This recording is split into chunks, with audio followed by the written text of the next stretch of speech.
The next issue we're going to move to is ballast water and invasive species. Certainly a controversy and concern that surrounds this topic. To introduce the topic, we have Tim Heder, the Executive Director of the Great Lakes, and with an announcement, Tim.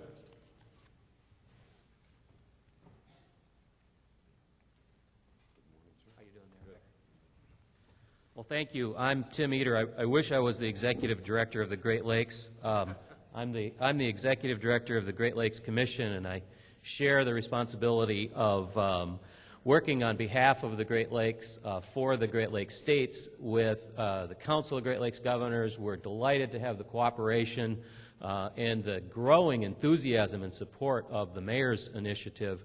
It's really terrific to see such a great turnout and so much energy and enthusiasm. I want to congratulate you, Mayor Becker, incoming chairman, and especially Mayor Hartwell and your great staff. I asked for an opportunity to give you a very brief update on some emerging information related to your next panel because it is happening right now in Congress. And I promise to keep this brief because I have to rush out to to facilitate a meeting of our Board of Directors, so I will be very brief.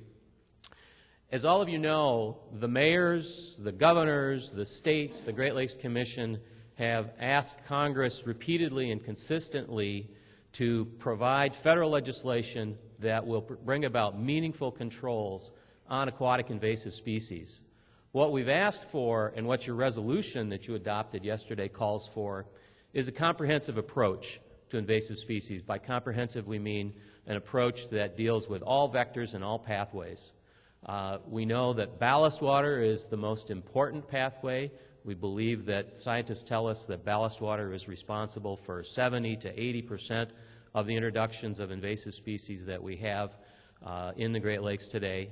And while we would like to see that comprehensive approach, as you all know, politics is the art of the possible. And what appears possible in this Congress right now, thankfully, is some action on ballast water legislation. We have had bills introduced in both the House and the Senate. The Senate bill, as you know, the Senate doesn't always move on as fast a timetable as the House, but thanks to some really terrific leadership from Congressman Oberstar from Minnesota, Congressman Ehlers right here from Grand Rapids, and other members of the Great Lakes Congressional Delegation, we are very likely to see finally some action on Congress on ballast water legislation. Now that's the good news. The bill that was introduced in the House in late June, it was introduced on a Friday, deliberated in subcommittee on Tuesday, and passed out on Thursday, and reported to the floor where they predict that they're going to try their best to act on this bill, on this legislation, before Congress breaks at the end of July. Now, that's a very aggressive timetable, but they are moving quickly. The other good news is that the legislation will provide, once it's enacted, it will provide some immediate protection in the form of ballast water exchange.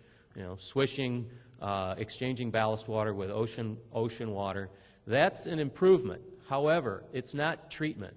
What we really need is treatment. We need technology to be installed on board ships, and we need those technology standards to be rigorous to control harmful invasive species.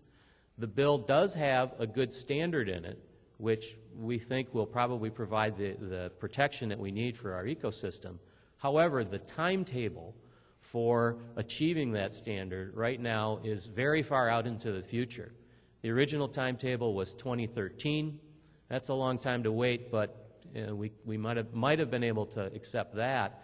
However, when the bill was amended in subcommittee, there was an additional 2-year delay added onto it with the possibility that that could become a rolling 2-year delay. So if we're talking about 2015, in our view, and I think you would probably agree with us, that's simply too long to wait. This problem is too urgent, and we need action now. The other thing that we know is that there is technology available now, and more technology is being certified. You're going to hear from Michigan DEQ Director Chester. The Michigan Permit Program has identified 4 technologies that we know will provide increased protection. Vendors are anxious to bring technologies to the marketplace. So we shouldn't have to wait until 2013 or 2015 or beyond that.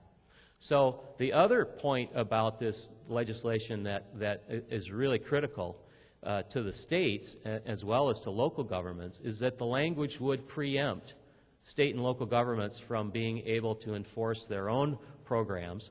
And of course in Michigan, that's very important to us now, because Michigan, because of the failure of the federal government to act, has had to impose its own permit program.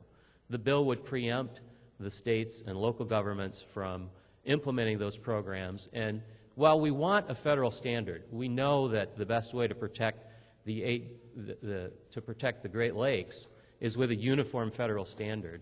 We recognize that. But what we're saying to Congress is, don't preclude the states or local governments from being able to implement their own programs, especially if we're going to have to put up with a very slow timetable.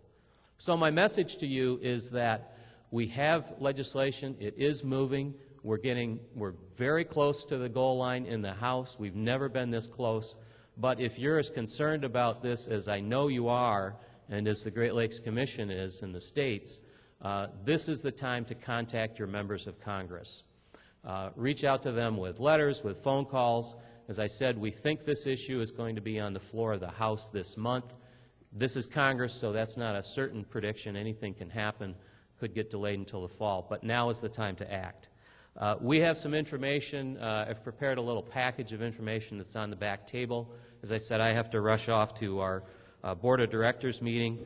Another staff person from the Great Lakes Commission, Dave Knight, is here. Dave can help answer questions. But I thank you for your time, and good luck with the rest of your meeting. Thank you.